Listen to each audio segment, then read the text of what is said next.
In just a moment, X-1. But first, an important subject in these days of snow and blizzard is how to fight the common cold. And tomorrow, NBC's Weekday deals with this problem in a special feature by Dr. Leona Baumgartner, New York City Health Commissioner. Yes, it's NBC's Weekday to keep you up to date in every field, from health to housekeeping, from politics to pots and pans. And there's also the best variety entertainment on Weekday, tomorrow headed by Metropolitan Opera star Robert Merrill. Listen every Monday through Friday to NBC's Weekday. And now stay tuned for X-1. Countdown for blast off.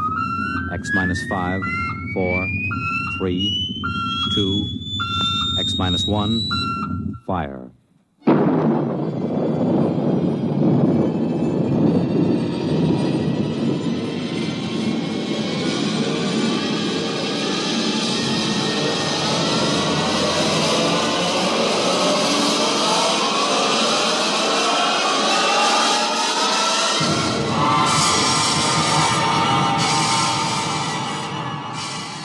From the far horizons of the unknown come transcribed tales of new dimensions in time and space.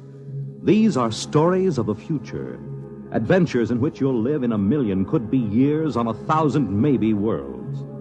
The National Broadcasting Company, in cooperation with Galaxy Science Fiction Magazine, presents X-1.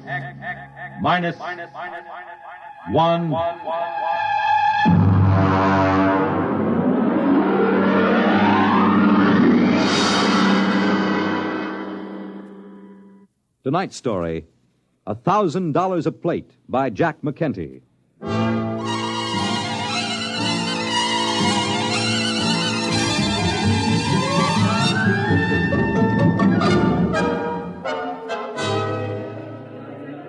Ferry ship from Deimos Space Station carrying cargo and passengers from Earth now arriving in Blasting Pit 6. Radiation clearance and quarantine officers report to passenger conveyor. Mars Airways to New Chicago, Port Kelly, Marsport, Marsport Park, New Amityville, and Nova Massapequa take off in 15 minutes. All aboard. Excuse me, sir. Could you help me? Sure, buddy. What'll it be? Cards? Dice? A little shot of distilled huckleberry? No, I just wondered if you could direct me Brother, you came to the right man. I can direct you anywhere you want to go. That's what I'm here for. You just get off the ferry? Yes, I came on the Phobos Queen. Yeah. You know you can spot him in my business. All right, what'll it be now? Well, I want to know how I can get to the observatory. The what? The Mars Observatory. You know, the Astronomical Research Center. What do you want to go there for? I work there, or at least I will. No kidding. Mm-hmm. You're one of them double-dome stargazers, huh? Yes, I'm an astronomer. Yeah, I heard there was a lot of you guys out there under glass, but I don't get out of town much. I got to keep my hand in, you know. Are you sure you wouldn't like a little flutter before you settle down in your rut? No, I never play cards. Occasionally a little chess. Uh-huh. I don't know if they got any chess in any of the casinos, but if you want, I could arrange it. You know, play against the house, $5 apiece for the kitty, and a C-note for checkmate. No, thank you. Can you direct me to the observatory? Well, you'll have to get a sand hack. None of the regular buses go by there. They just hit the casinos on the strip. Hey, I'll tell you what. The next ferry won't clear for another half hour. I'll walk you over to the hack stand. Well, thank you. That's very kind of you, Mr. Just call me Pusher. It's on account of my occupation, you know. Oh, I see. I'm Enright C. Bensinger, Dr. Bensinger. Well, it's a pleasure, Doc. Right this way. Well, this isn't exactly what I expected. Your first trip to Mars, huh? Yes, it is. Well, you'll get used to it. Out this way. Adjust your gills. Gills? Sure. But what do you think you're going to breathe outside that door? There isn't enough oxygen on Mars to keep a mouse alive. They gave you a standard issue when you got off the ferry. It's in that bag. Oh. Yes, I'm afraid I was reading when they explained it. The quarterly journal from the Harvard Observatory, you know. Oh, yeah. I never miss a copy. Now, look, you put the nose clip in, see, and crack the valve. This way it compresses enough air to keep you going. Okay? All right, let's go. Cold. Sure, it's cold. Sand hacks are right up the street there. Beautiful. All the colors in the sky. I am surprised, though, in an atmosphere this thin, the sunset shouldn't be as spectacular. That ain't the sunset, Chief. That's the new sign on top of the Canal Casino. Right there behind you, see? Fun. Fun. Fun. Yeah, but if you want a square shake with the dice, you go to Harry Harvey's place, the Red Sands Hotel. I suppose the seeing is excellent. You're telling me. You know, he's got a line of girls like you never see nowhere else. Oh, I'm afraid I meant astronomical seeing. With telescopes, you know. Hey, you got an idea there. Telescopes. What's that? Nothing. Fireworks. It's a Mardi Gras. Oh, what? Mardi Gras. You know, big party all over town. Parades, costumes, liquor, fireworks, gambling. You know, big celebration. Well, what's the occasion? An eclipse of the two moons.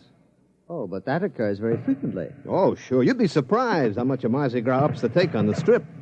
Well, here are the sand hacks, and look, don't let them hackies charge you more than $15 for the trip. Just tell them you know me. Just tell them Pusher sent you.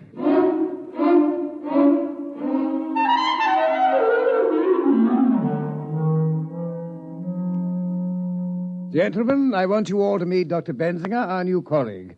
These are Doctors Fitz, Spiegel, Ortney, and Klein. I'm sorry to introduce you to our team at such a critical moment, but our situation is rather desperate. I'm afraid I don't understand. Spiegel, show Dr. Benzinger your plate. Here, just look at this. Just look. It took me 8 weeks working with the computer to plot this plate, and look. Look! It seems fogged. These streaks, I don't believe I've ever seen them on an astronomical photograph before. What are they? Skyrockets, that's what they are. Skyrockets. Morton, I tell you that they fired them in our direction on purpose. All right. Calm down, Spiegel. Calm down. Do you realize that it will be 12 years before this particular conjunction can be photographed again? Morton, you've got to do something.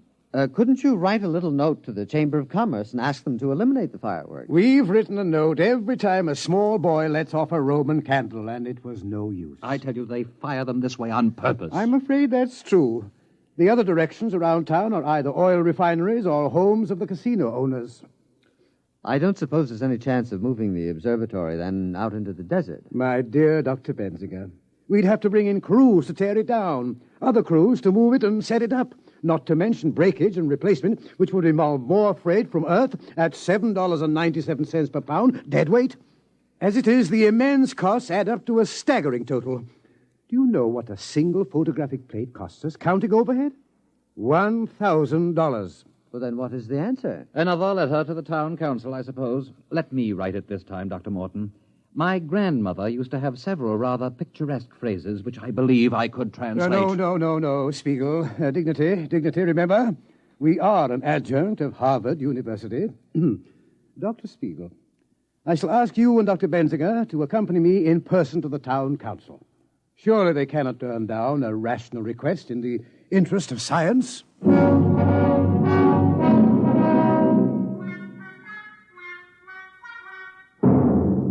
Well, gentlemen, the town council appreciates the problem. Yes, I felt certain it would.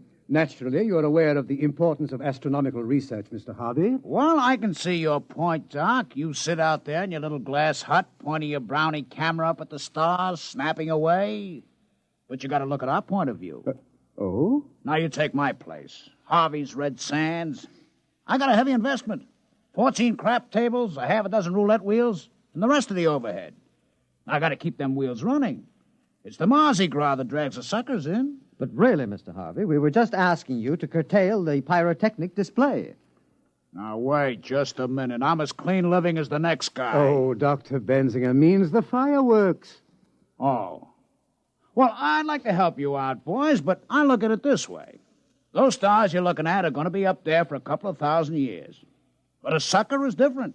You got to grab him while he's still healthy. But in the interest of science, surely the town council can't agree with you. Doc, the town council is made up of Joe Rocco, Pete Carney, Alex the Armenian, and me. We own the 4 biggest houses in town. So go ahead, fellas. Take all them snapshots you want to. And if you happen to lower your telescope, get a couple of good ones through a window of the Grand Canal Hotel. I'll take a couple of 8x10 enlargements.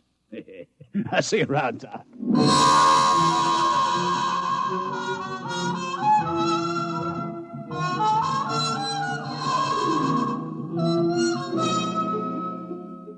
Well, I'm afraid the town council was no help. They just remain insensible to reason. Well, I'm afraid the only thing those gentlemen understand is money. My dear Dr. Benzinger, the smallest bet allowed in Mr. Harvey's establishment is approximately the same as your monthly salary. Oh. Dr. Morton, suppose the gambling operators were suddenly to lose a great deal of money. They never do. Of course, with the ordinary layman playing against them. But suppose the best scientific brains were to concentrate on a simple matter like the probabilities of a given roulette wheel, or the combinations and permutations applicable to a game of poker. We could put the main computer on it. Doctor, are you seriously suggesting... Well, I think he's got a point. If we could give those casinos a shellacking, they might stop the fireworks just to get rid of us.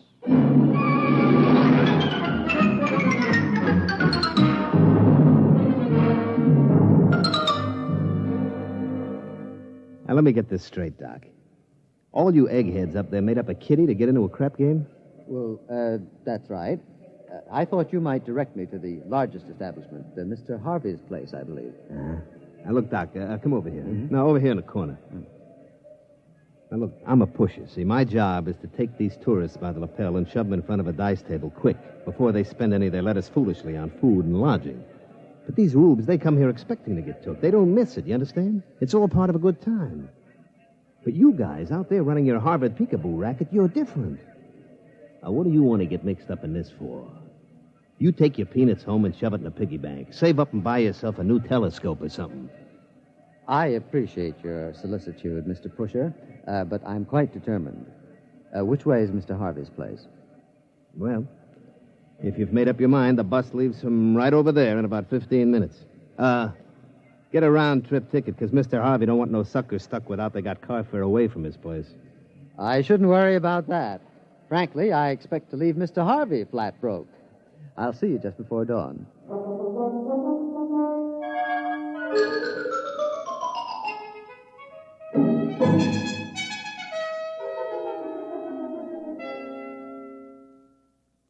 I don't understand it. I just don't understand it. But what happened? Luckily, a certain Mr. Pusher was generous enough to lend me $15 for a sand hack. Otherwise, I would have had to walk. Well, that was rather decent of him. Well, not exactly. He said he gets a percentage when he pulls in a ripe chump. You mean it's all gone? Every dollar. I just can't understand it. I kept careful notes. I followed the formula that was worked out by the computer. I calculated the odds by slide rule, carrying them to the 4th and 5th decimal place. I just can't understand it. Mr. Pusher said that I had a frigid digit. A what? A cold finger. I gather that's the opposite of a hot hand. But according to the games theory as outlined in the last International Congress of Theoretical Mathematics... Unfortunately, at the last Mathematical Congress, they weren't trying to make a 4 the hard way. There they go again, skyrockets. I was hoping to get at least 3 plates in before they started. And the crushing blow occurred when Mr. Pusher offered to sell me my horoscope. No. Yes. Oh. He said anyone was a fool to get into a dice game if the stars weren't right. Now, there's an example of what we're up against. Medieval superstition existing side by side with hydrozyme rockets and nuclear space drive. Shocking! I'm not so sure. Might be a good idea. Dr. Morton sent for the staff psychiatrist. Benzinger has scratched his reflector. No, gentlemen. Pusher was right. Every man who's going to gamble should have a horoscope. It's very important to know what the stars say. What are you talking about? And where on Mars is the place best equipped to tell you what the stars say? Oh, no. Dr. Benzinger. Gentlemen, I tell you, it may be a stroke of genius.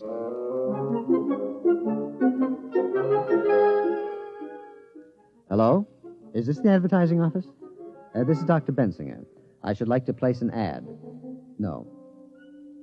No, there will be no pretty girl. Just this. Free.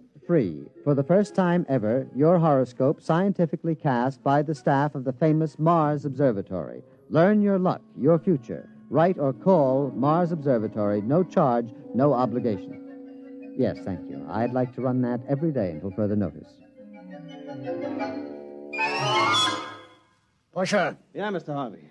did you do like I said? Yes, sir. I went out to the observatory just like you told me. You know, I had to share the sand hack with 5 other guys. I understand the bus company's putting a route out there. A big crowd, huh? Sure, Mr. Harvey. You know, them horoscopes they're giving there, the only thing on Mars that don't cost the tourists any money. All right. What happened? Well, when I got out there was this Doc Benzinger, you see, all dressed up in a dunce cap with stars on it or something, in a big robe. They showed us all around the place. You never saw telescopes as big as that. All right. Skip the travel art. All right, well, finally they took my name and my birth date, my collar size, and they run it through this computer.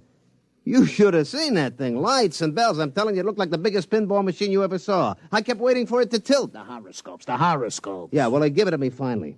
I mean, the first couple of pages is the ordinary bourgeois about the sun and the moon and the stars. But on the fourth page, that's the kicker. What'd it say? Well, it said that I'd be real lucky at most of the gambling places, but I'd lose my shirt at... boss, you're not going to like this. Go ahead. I'd lose my shirt if I played at Harry Harvey's place. Pretty shrewd. You know, for a bunch of scientists, they're pretty smart. That isn't going to work. Who in his right mind is going to pay attention to a lot of hooey like that? Sure, Mr. Harvey. Can I go now? What's your hurry? Well, I'm going over to Purple Flamingo to play a little poker. I mean, after all, they say I'll be lucky any place but here. I mean, you can't argue with science.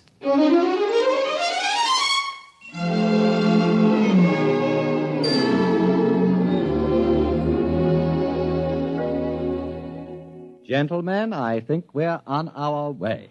I checked Mr. Harvey's establishment. You could shoot an elk in the gambling room. Empty, eh? There was nobody playing but an elderly masochist who likes to lose. Dr. Morton, we have a visitor. Bensinger, I have asked you please to take off that confounded astrologer's hat when you come into my office. It embarrasses me. Oh, I'm sorry. But, Doctor, allow me to present Mr. Harry Harvey. Hiya. How's business, Mr. Harvey? Yeah. Well, look, gentlemen, let's put our cards on the table. You put a hole in my pocket like I haven't had since I once ran into an honest police lieutenant in Cincinnati. I presume you've come about our horoscopes. Yeah. Let's shoot or get off the foul line. How much? I beg your pardon? How much will you take to lay off? Mr. Harvey, just a promise. What? You're on the town council, Mr. Harvey. Now, the next time the question of tourist entertainment is discussed, we want you to vote against any fireworks display. Well, sure, that's no problem, but look, I'm only one vote. Oh, don't worry, Mr. Harvey. Every one of the casino owners on the council will have his turn to be mentioned in the stars. Yeah? You going to knock us all one by one like a flight of ducks? Well, that's the general idea. I got to hand it to you. I got to take off my hat to you. Mr. Harvey, we're desperate. We cannot afford to let valuable and irreplaceable photographic plates be spoiled by fireworks. Okay, you win. But listen, here's $5. $500? But we couldn't take it, Mr. Harvey. I've already explained. It's not for me.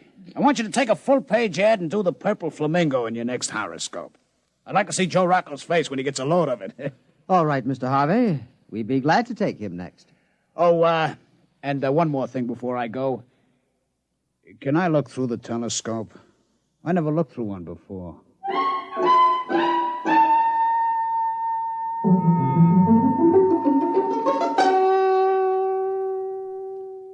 Well, that's the last of them. The Red Sands, Frank Land's Paradise, the Martian Gardens, the Two Moons Club. And the Purple Flamingo. Dr. Morton, we've got them all. There will be a meeting of the town council a week from now, and after that, no more fireworks. All those beautiful stars and nebulae and not a misbegotten skyrocket to stand between us. Oh, it's beautiful. Gentlemen, I have some news for you. You have? I am in receipt of an interplanetary radiogram from our parent organization, the Harvard Observatory. Are they going to send the new mass spectroscope? Please. Morton, Earth newspapers carrying accounts of horoscopes published by your organization. Very unscientific. Harvard Board of Overseers aghast. Must stop at once. Find other solution. Signed, L.K. Bell, Director. Well, I thought Thursday was the regular day for personal message delivery. It is. Oh, Mr. Harvey. I asked Mr. Harvey to wait in the washroom. He brought the message down. Oh, sure. All of us have contacts in the radio office. We can get a hold of messages a couple of days before they clear. Did you come down to gloat over our misfortune, Mr. Harvey? No. You got my promise to help you boys, and I'll stick by you. But the rest of them, well, it's tough, fellas, but business is business. I'm afraid the fireworks will go on as usual. Thank you, Mr. Harvey. Look, what would happen if you brought all the boys out here, showed them around, and then you could offer to name a star after them or something? I'd sure like to be able to point in the sky and say, That's Harvey's star? Well, Mr. Harvey, I'm afraid any stars worth looking at with the naked eye already have names. Besides, Harvard Observatory wouldn't stand for this idea either. It would make as much sense to them as you naming a poker chip after me. But, Dr. Morton, we've got to think of something. We tried rigging up a photoelectric cell. It closes the shutter when a rocket goes up, but it cuts the exposure time too much. But if we can't get these plates, we may not be able to duplicate them for years. Why, right now they're preparing the first trip to a newly discovered planet. And the work of the observatory is necessary to ensure the success of that trip. Now, surely your colleagues will realize that, Mr. Harvey. The future of the human race is at stake. Doc, the only race those jokers are interested in takes place at Tropical Park. Look out there. They're starting the fireworks. All of them heading this way again. No. It's nothing personal. It's just that if we point them any other way, they're likely to splash people. Or maybe set something on fire. You mean if the rockets misfired and get the tourists all wet, there would be trouble? Oh, sure. You couldn't have that. A guy with wet pants ain't going to stand around no crap table for hours. Mr. Harvey, do you really want to help us? Well, sure. I promised, didn't I? Dr. Spiegel, do you think the research library would have any material on pyrotechnics? Bensinger, what do you have in mind? Well, Dr. Morton, I was thinking of fighting fire with fireworks.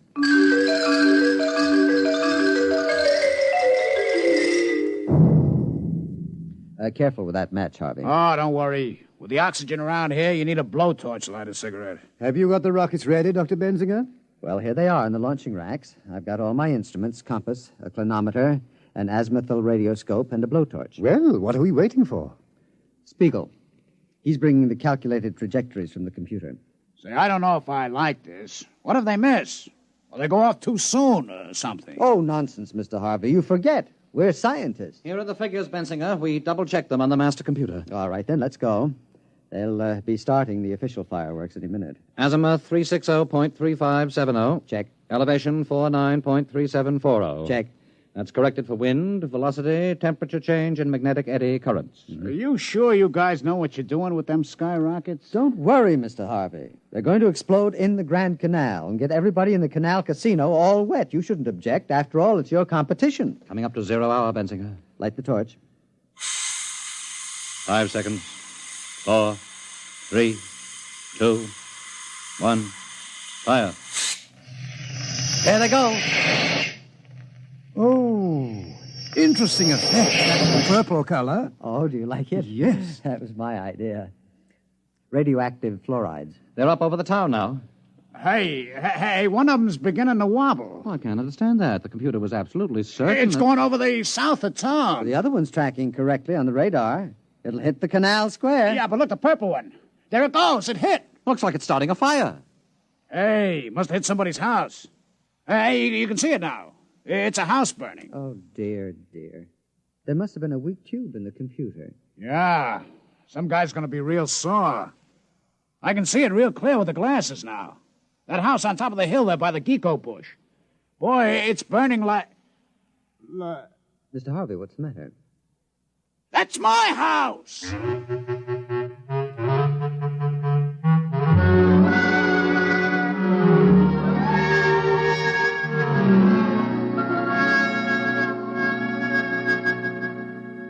Dr. Bensinger, I've called you in to read a letter that I've written to Mr. Harvey. Oh, do you know his address? I believe he's staying at his gambling establishment. His house was a total loss. Yes, well, yes. This has been a very difficult letter for me to write. I believe the letter is academic, Dr. Morton. Mr. Harvey is outside. Oh, he is? With two very large gentlemen with bulging pockets. Oh, dear. Oh, dear. I don't know what to say. Well, Mr. Harvey, what a surprise. You two apes wait outside.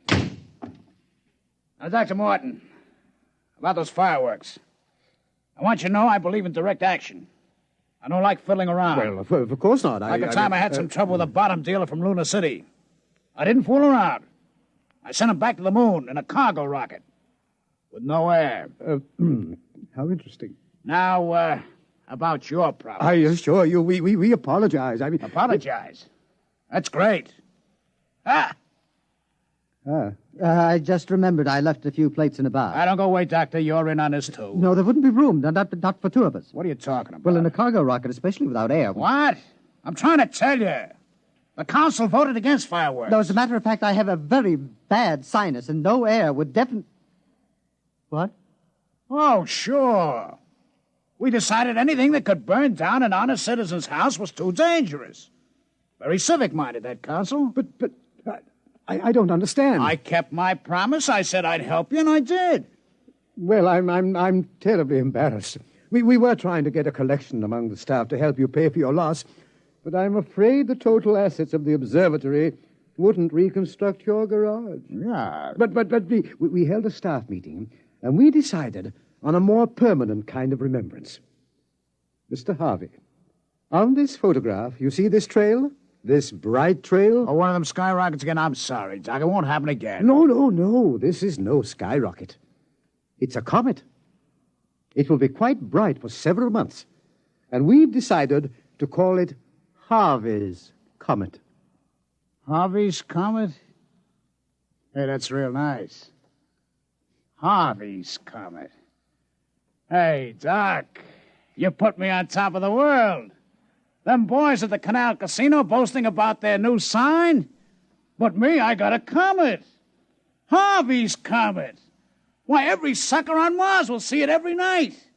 It's the best advertisement since they wrote 7 down across the face of the moon. Well, I'm glad that you're pleased. Well, as a matter of fact, Doc, I kind of heard about it in advance of one of your boys. You named the comet after me? Okay. I brought something for you. Here. What is it? A poker chip from my place. Go ahead, read it. Harvey's Club. Dr. Morton's poker chip.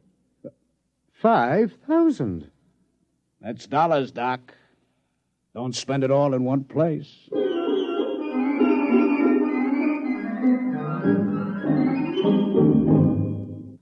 You have just heard X-One, presented by the National Broadcasting Company in cooperation with Galaxy Science Fiction Magazine. Your announcer, Fred Collins. X-One was an NBC Radio Network production.